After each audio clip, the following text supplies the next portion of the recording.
El Centro Académico de la Memoria de Nuestra América presenta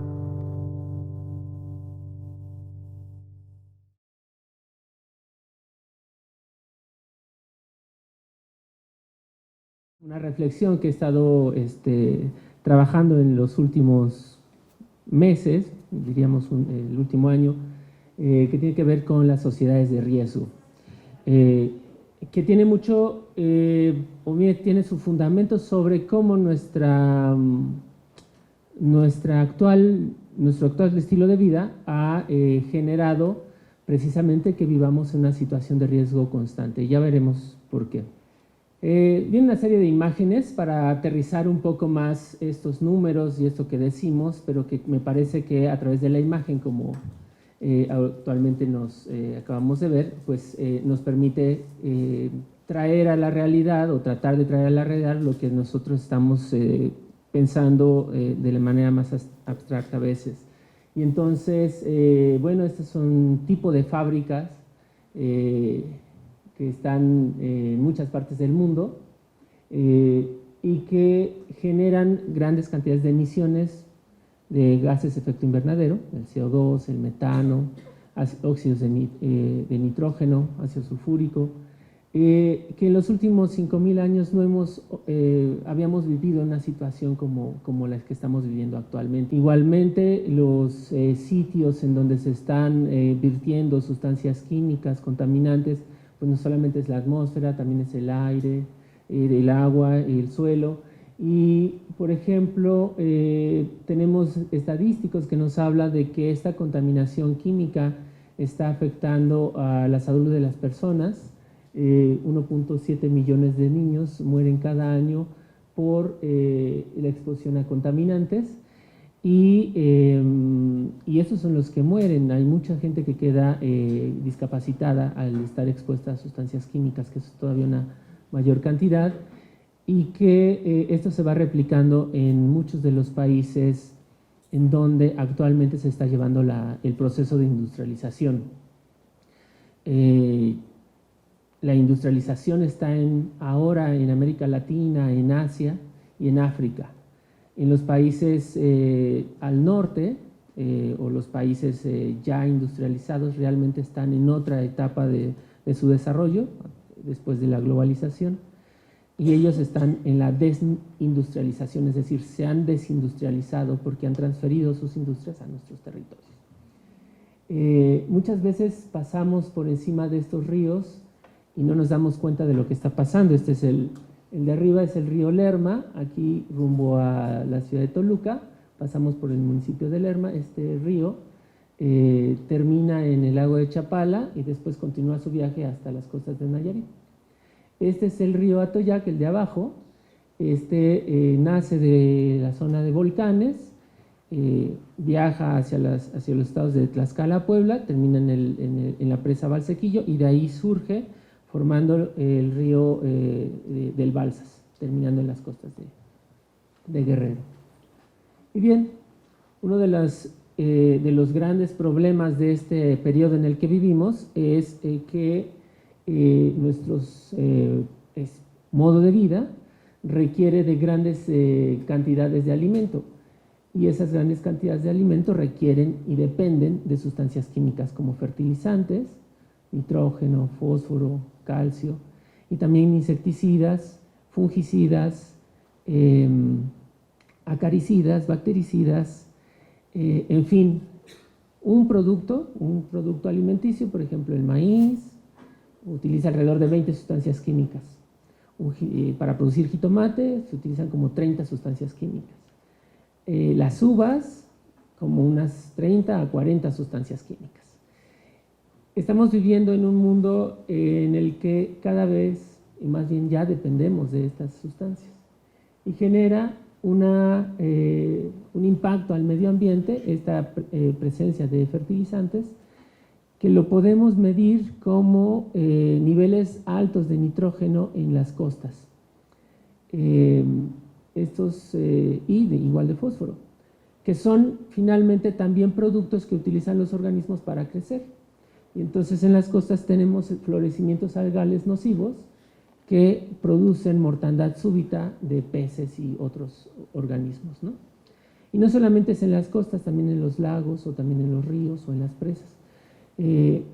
Siempre verán que en verano, a finales de verano, hay una súbita mortandad de peces, principalmente en lagos y lagunas, en donde alrededor hay una gran actividad agrícola.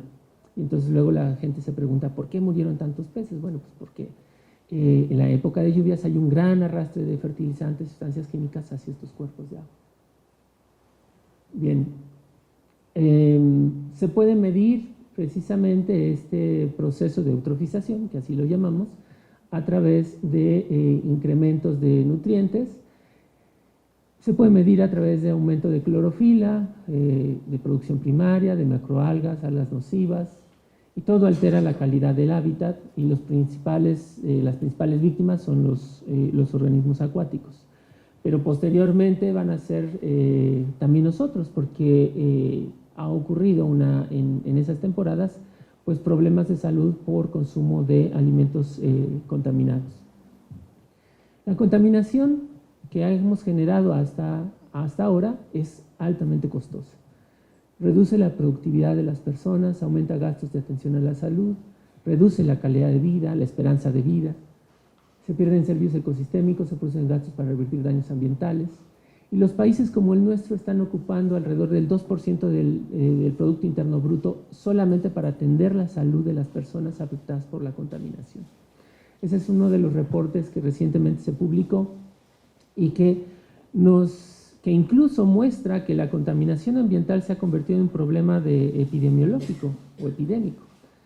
Causa más muertes que la malaria, el VIH y la tuberculosis junta, o sea, la contaminación química. Y bueno, esta contaminación química que emerge de nuestras industrias, pues responde a nuestro estilo de vida. En México estamos utilizando se estima que utilizamos alrededor de 6,000 sustancias químicas al día, o estamos expuestos a 6,000 sustancias químicas al día, a través de nuestra alimentación, en lo que utilizamos, en donde vivimos, lo que consumimos. Vean que muchos de estos productos seguramente los tienen en casa y todos los días lo usan. Además de los fármacos y medicamentos, vitaminas, todos los productos que se utilizaron para hacer esas botellas que finalmente pueden terminar en una bonita obra de arte.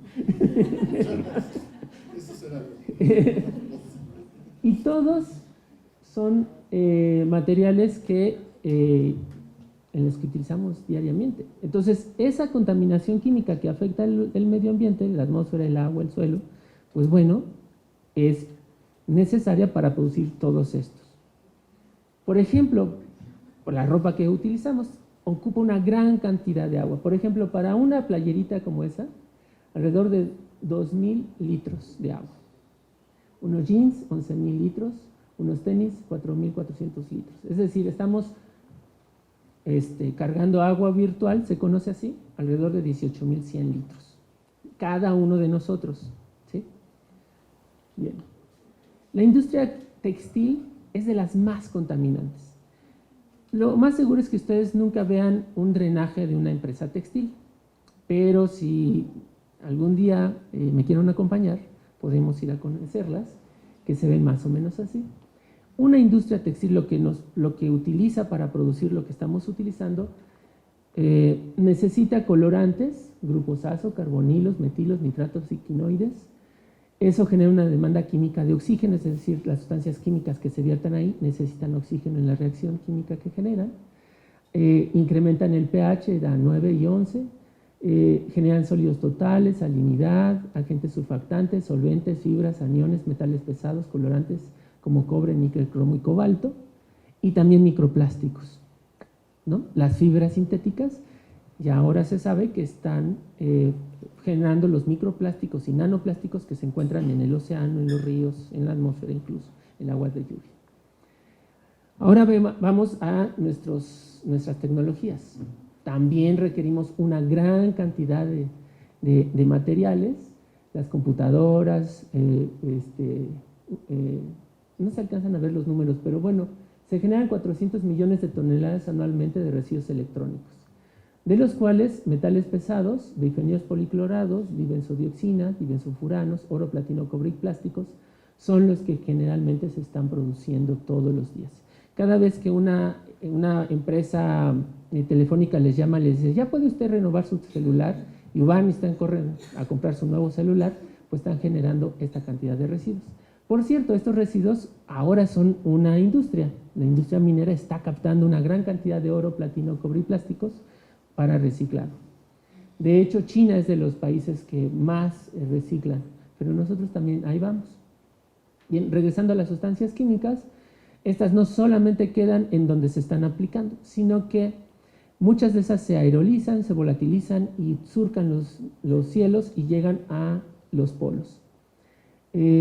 Hay bifenilos policlorados, polibromados, DDT, dieldrin, zinc, cadmio y mercurio, que se están presentes en los hielos perpetuos allá en el polo norte y en el polo sur, o en los glaciares en las altas montañas.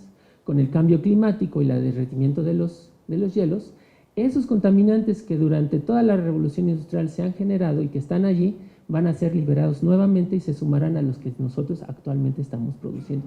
Así que realmente el cambio climático sí nos debe de preocupar porque genera cambios en el clima, alteraciones en la época de lluvia, de secas, inundaciones, etcétera. Pero otro problema que también nos está generando es que vamos a poner sustancias químicas que están congeladas allí en disponibilidad nuevamente y se sumarán a las que ya usamos ahora. Bien, esos contaminantes se van a sumar a unos nuevos que se están generando actualmente por nuestra modernidad. En los últimos 30 años, o sea, pensamos desde finales de los 90 y principios de los 2000, se empiezan a detectar los que llamamos contaminantes emergentes. Por ejemplo, tenemos residuos farmacéuticos. Las ciudades en sus aguas residuales llevan una gran cantidad de antibióticos, hormonas, drogas, que no pueden ser tratados con una planta de tratamiento convencional. Tenemos estrógenos naturales y sintéticos, drogas, detergentes, tensoactivos. Esos tensoactivos, por ejemplo, todas las esferitas que tienen los jabones actualmente para limpiar mucho mejor nuestra ropa, pues van a terminar en el drenaje y eso termina en las aguas residuales. Componentes fluorados, plastificantes, inhibidores de corrosión, sustancias químicas como desechos electrónicos, plomo en pinturas, microplásticos. Estos son algunos microplásticos que se encuentran ahora en las playas de las zonas más turísticas del país y de todo el mundo. Y bueno, es uno de los problemas que realmente no podemos ahorita saber o dimensionar el impacto que van a tener porque apenas los estamos detectando. Las plantas de tratamiento actuales, las que tenemos, con las que contamos, las más accesibles, no los pueden limpiar, se requieren tecnologías mucho más caras, entonces bueno, en eso estamos. Y sí, ese es el mundo del antropoceno en el que vivimos, en donde nuestros límites planetarios, en algunos casos, pues se han rebasado. La biodiversidad es uno de los parámetros que nos dicen que ya llegó hasta, que ya hemos rebasado la capacidad de carga de este planeta en cuanto a nuestra actividad humana. La acidificación de los océanos está generando una mortandad de corales, son los organismos más sensibles, más vulnerables a emisiones de CO2. Y bueno, son algunas comparaciones, ¿no?, entre los valores que teníamos del ciclo del nitrógeno, del fósforo o la acidificación oceánica antes de la industria, después de la industria, ¿no?, y en nuestro estado actual. Es decir, sí vivimos un antropoceno. Hace poco he estado leyendo ahorita un libro sobre un experimento que se hizo hace unos años y habla sobre que, bueno, ellos mencionan más bien que es la tecnosfera, ¿no?, la que nosotros estamos construyendo. Y esa tecnosfera, esos límites, también se pueden medir como los conflictos socioambientales que se están generando.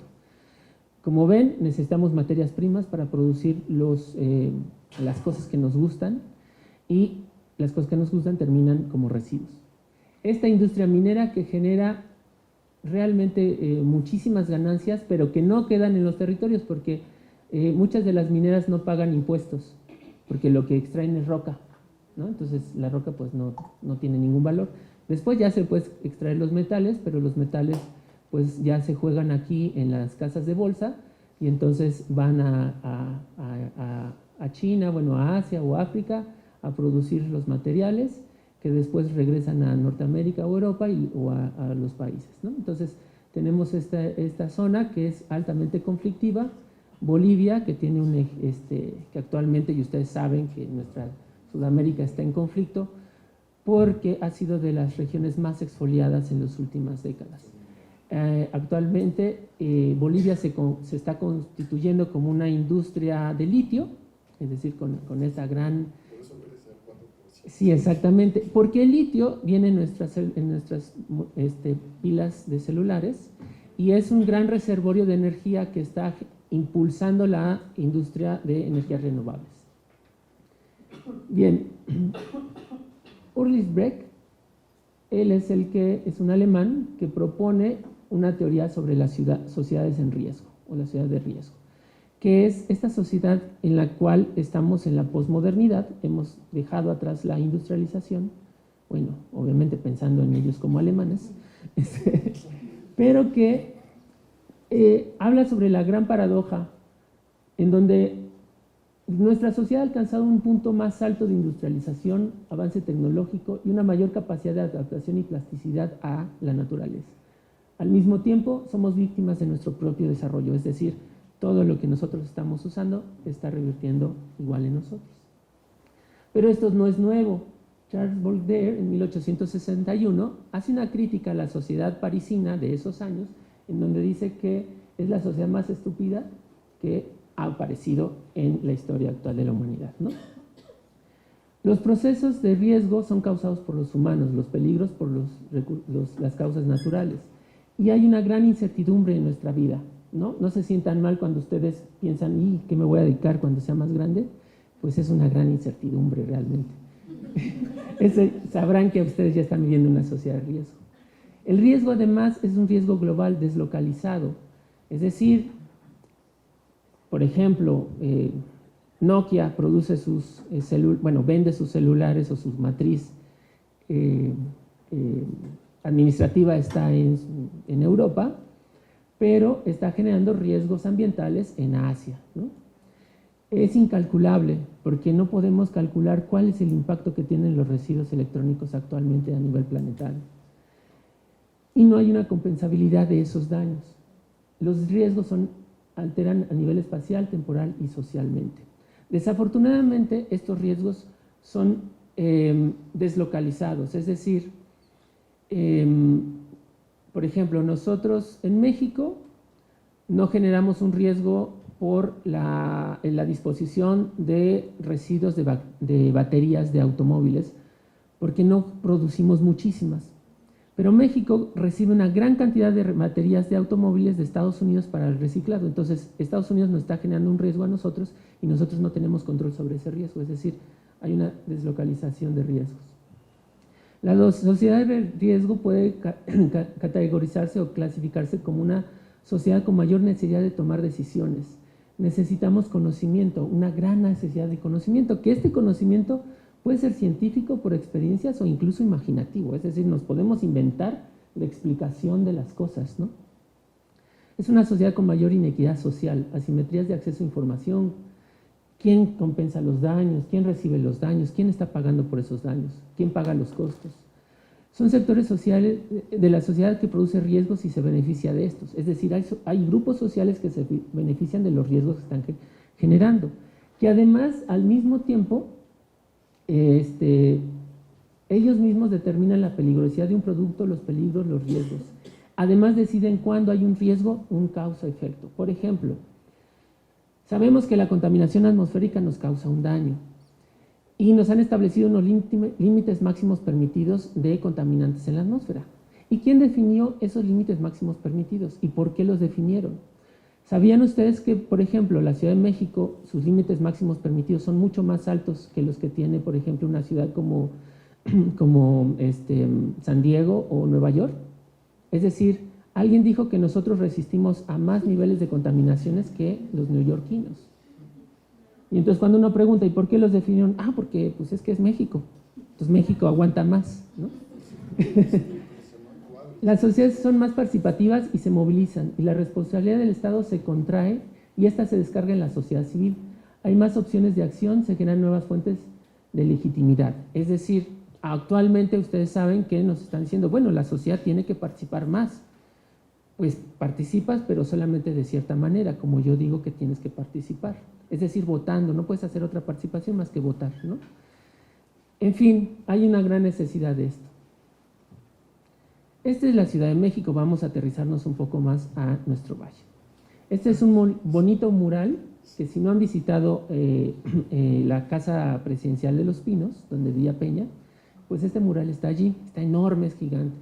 Fue pintado en 90, pero bueno, está inspirado en el siglo XIX.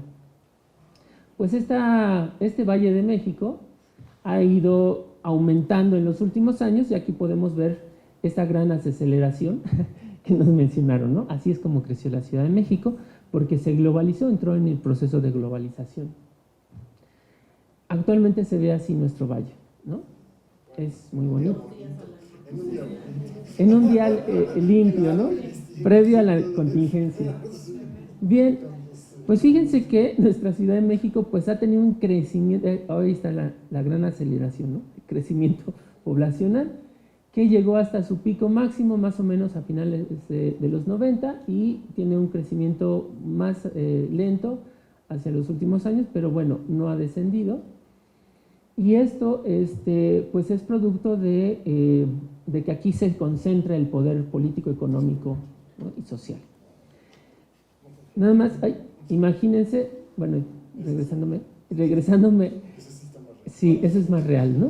Pero vean la cantidad de emisiones, estas son fábricas que están dentro de la Ciudad de México, esta es la nata de contaminantes atmosféricos que generalmente se produce en invierno porque el aire frío impide que esto se disperse. Además hay contaminación acústica, lumínica, pérdida de flora y fauna nativa, reducción de áreas verdes, incremento de demanda de agua, alimentos y espacios, que era lo que quería decirles con la diapositiva anterior. Es decir, imagínense la cantidad de agua que requiere, o la de alimentos, o la de luz que requiere esta ciudad. Si a ustedes les gusta escuchar la música a todo volumen, pues eso es contaminación acústica. Si ustedes utilizan audífonos todo el día, es contaminación acústica. Altera el sistema nervioso central, altera los epitelios y les va a provocar una sordera prematura o discapacidad cuando ustedes tengan 50 o 60 años. O a veces antes si lo utilizan más seguido. Entonces ya sabrán si viven en una sociedad de riesgo. Aquí tenemos bien esto pues esto fue una imagen de la contaminación atmosférica que vivimos en mayo, bueno, abril-mayo, que fue un producto externo a nosotros, es decir, no es contaminación que nosotros hayamos generado, sino que fue la contaminación que llegó a nosotros de la quema de los bosques en todas las zonas altas. Entonces, esto que ustedes pueden ver aquí no es dióxido de nitrógeno, son partículas suspendidas de 2.5 y 10 micras. Partículas que llegan hasta nuestros alvéolos y generan un problema de salud o pueden generar un problema de salud. Quienes más resienten esto somos como nosotros los que tenemos alergias o las personas que tienen algún tipo de asma. Pero bueno, sobrevivimos a esto, ¿no? Estamos aquí. Entonces parece que vivimos una gran tormenta en este antropoceno y que nuestra ciudad de riesgo sigue siendo riesgo y no podemos detenernos. Parece ser que no hay salida. Sin embargo, no podemos seguir espantando o por lo menos viviendo en que esta cosa ya no tiene remedio, sino que podemos hacer cambios, ¿no? Y existen cambios, miren, este es el milagro del río Shengonshing en Seúl, Corea del Sur. La historia es bien bonita porque en 1980 existía un segundo piso sobre una calle y esa calle estaba sobre un tubo, que ese tubo tenía un río. Entonces, a finales de los 90 se les ocurrió decir, bueno, pues es que había un río aquí, ¿por qué no lo desentubamos? Entonces tuvieron que tirar un segundo piso, quitar la calle, desentubar y entonces hacer que otra vez el río avanzara. Fue en 2003 que un alcalde tomó la decisión de recuperar el río y restaurarlo.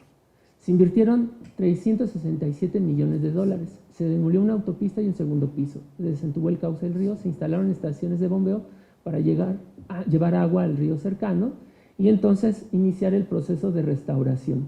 ¿Sí? ¿Saben cuánto tiempo tardó eso? Más o menos una idea.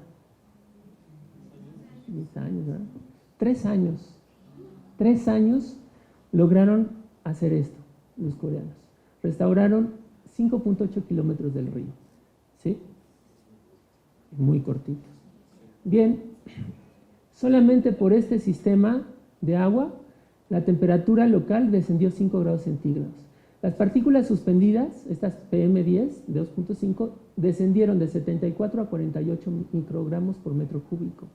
La plusvalía de la ciudad aumentó al doble. Creció el número de empresas y oportunidades de empleo a las orillas del río. Mejoró la movilidad porque se tuvo que invertir precisamente en transporte público. Se incrementó de 4.3 a 1.4% los usuarios de metro y autobús. Bien, ¿y cómo regresamos a nuestra Ciudad de México? Es decir, está súper contaminada, genera muchos residuos, es ruidosa, tiene un problema de isla de calor.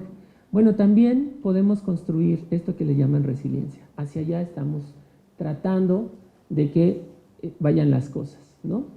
De construir estas capacidades para vivir en este antropoceno. Y existe una base muy importante que podemos hacer uso de nuestra ciudad. Por ejemplo, este es uno de los parques más grandes que tiene el país, que es el Bosque de Chapultepec. A lo mejor se nos ha olvidado, pues Chapultepec es para visitar los domingos, etcétera, pasear, pero es un gran pulmón que tiene la Ciudad de México. Hay zonas cuyos servicios ecosistémicos aún están presentes, ¿no? Si bien podemos irnos de un fin de semana a los canales de Xochimilco, sabrán que eso es todavía un sitio relicto de nuestro lago y que podemos recibir servicios ecosistémicos allí. Simplemente estar allí es un servicio ecosistémico. ¿Sí? Podemos restaurar sitios contaminados como esto, que es el parque de Bicentenario, que fue un financiamiento gubernamental tremendo para poder generar este espacio. Si bien es cierto, no está removido todos los hidrocarburos que están allí, al menos genera un espacio público que no tenía la gente que vivía en esa zona. Ahora, no todo lo puede hacer el gobierno tampoco, ¿no? Este es el Parque de la Mexicana. Es una restauración de financiamiento público-privado que también genera un espacio público, un espacio que permite disfrutar de esta tecnosfera. Ya casi acabó.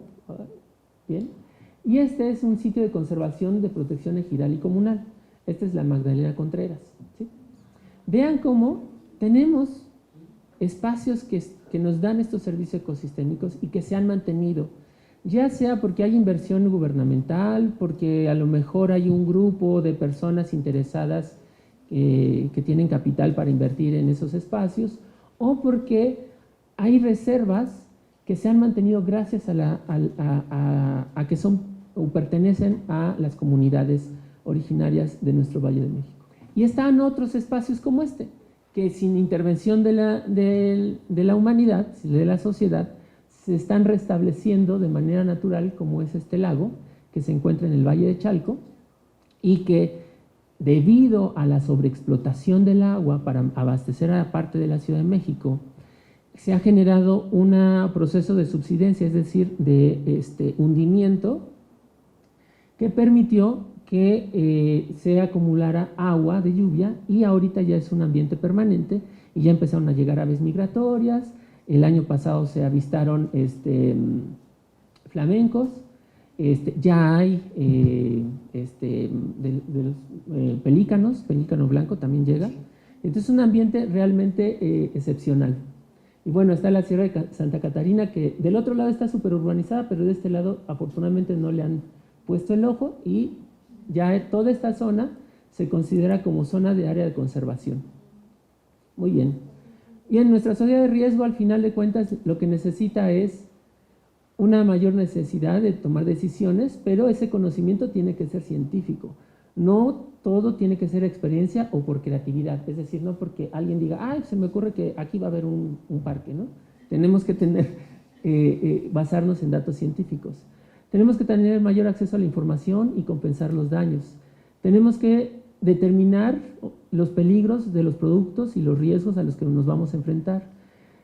La responsabilidad tiene que ser del Estado. O sea, no podemos decir que no es el Estado, pues para eso está el Estado. Si no, entonces, pues mejor vivamos en otro sistema de gobierno. Y sí, necesitamos una mayor participación ciudadana con opciones de acción, más allá de la votación. Y con eso termino y pues bueno, aquí ya están algunas cosas donde me pueden contactar o pueden seguir algunas de las publicaciones que estamos haciendo. Muchas gracias.